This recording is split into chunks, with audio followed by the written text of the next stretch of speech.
Luc, chapitre 23. Ensuite, ils se lèvent tous ensemble et ils amènent Jésus chez Pilate. Là, ils se mettent à accuser Jésus, en disant « Nous avons trouvé cet homme en train de pousser notre peuple à la révolte. Il empêche les gens de payer l'impôt à l'empereur.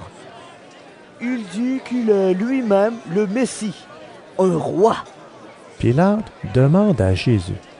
« Est-ce que tu es le roi des Juifs? » Jésus lui répond.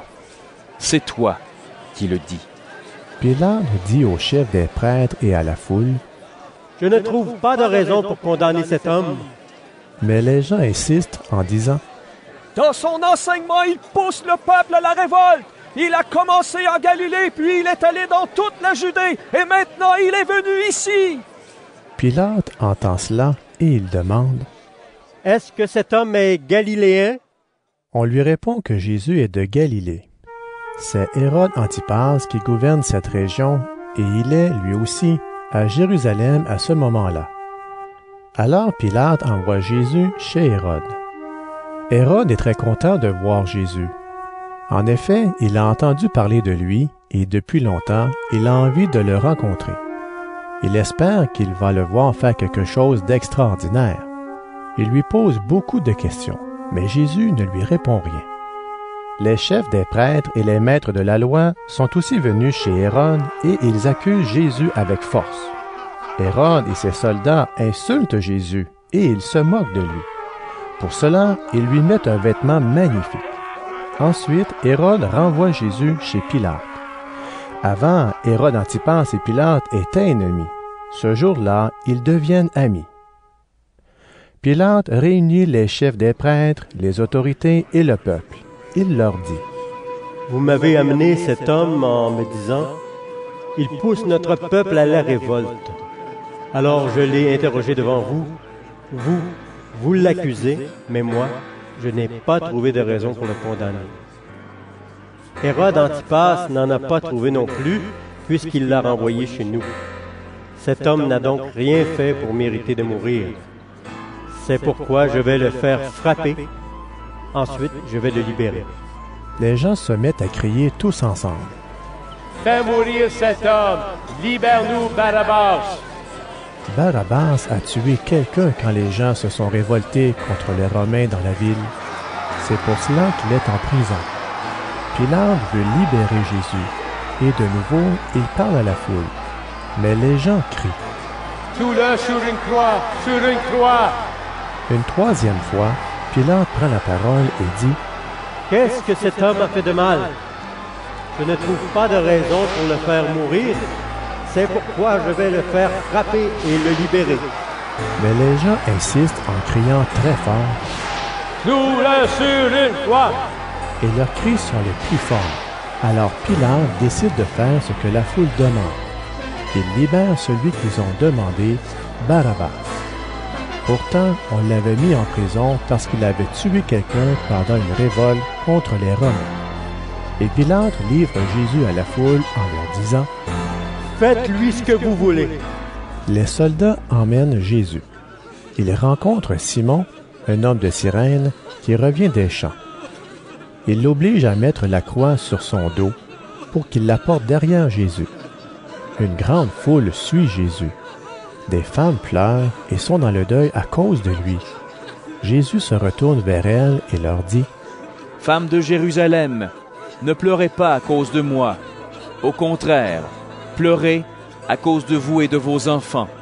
Oui, le moment va venir où on dira « Elles sont heureuses, les femmes qui ne peuvent pas avoir d'enfants, celles qui n'en ont jamais eu et qui n'ont pas allaité de bébé. » Alors les gens se mettront à dire aux montagnes, « Tombez sur nous » et aux collines, « Cachez-nous » En effet, si on fait du mal à l'arbre vert, qu'est-ce qu'on fera donc à l'arbre mort? On emmène aussi 2 autres hommes, des bandits, pour les faire mourir avec Jésus. Ils arrivent à l'endroit appelé le crâne. Là, les soldats clouent Jésus sur une croix. Ils clouent aussi les 2 bandits, l'un à sa droite, l'autre à sa gauche. Jésus dit, « Père, Pardonne-leur. Ils ne savent pas ce qu'ils font. Les soldats tirent au sort pour savoir qui aura ces vêtements. Puis ils les partagent entre eux. Le peuple est là et il regarde. Les chefs des Juifs se moquent de Jésus en disant « Il a sauvé les autres. Eh bien, il n'a qu'à se sauver lui-même, s'il est vraiment le Messie, celui que Dieu a choisi. » Les soldats aussi se moquent de Jésus. Ils s'approchent de lui et lui offrent du vinaigre en disant « Si tu es le roi des Juifs, sauve-toi toi-même. » Au-dessus de Jésus, on a mis une pancarte avec ces mots. C'est le roi des Juifs. Un des bandits cloués sur une croix insulte Jésus en disant « Tu dis que tu es le Messie. Alors, sauve-toi toi-même et sauve-nous aussi. » Mais le deuxième bandit fait des reproches au premier en lui disant « Tu es condamné à mort comme cet homme.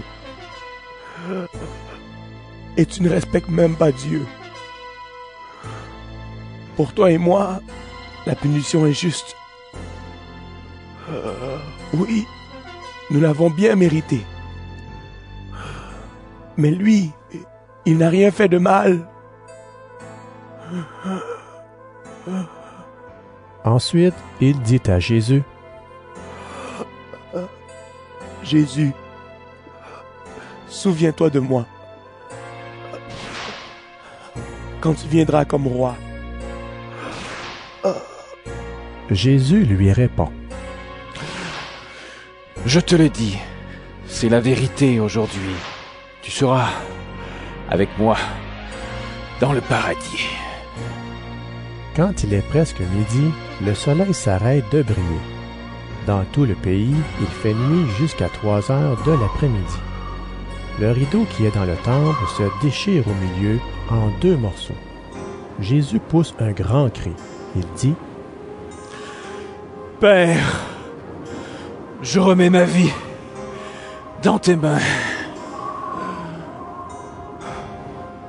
Et après qu'il a dit cela, il meurt. L'officier romain voit ce qui est arrivé, et il dit « Gloire à Dieu! Vraiment, cet homme était injuste. » Beaucoup de gens sont venus pour regarder ce spectacle. Ils voient ce qui est arrivé. Alors, tous rentrent chez eux, pleins de tristesse. Tous les amis de Jésus et les femmes qui l'ont accompagné depuis la Galilée se tiennent assez loin. Ils regardent ce qui se passe. Il y a là un homme appelé Joseph de la ville juive d'Arimathée. Il fait partie du tribunal religieux. C'est un homme bon et juste. Il attend le royaume de Dieu. Il n'est pas d'accord avec ce que le tribunal a décidé et fait. Joseph va voir Pilate. Il lui demande le corps de Jésus.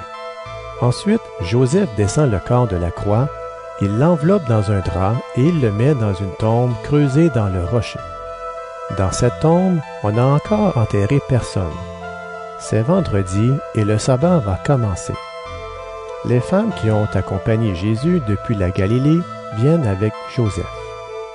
Elles voient la tombe, elles regardent comment on place le corps de Jésus. Ensuite, elles rentrent chez elles. Elles préparent l'huile et les parfums pour son corps, mais le jour du sabbat, elles ne travaillent pas. En effet, c'est interdit par la loi.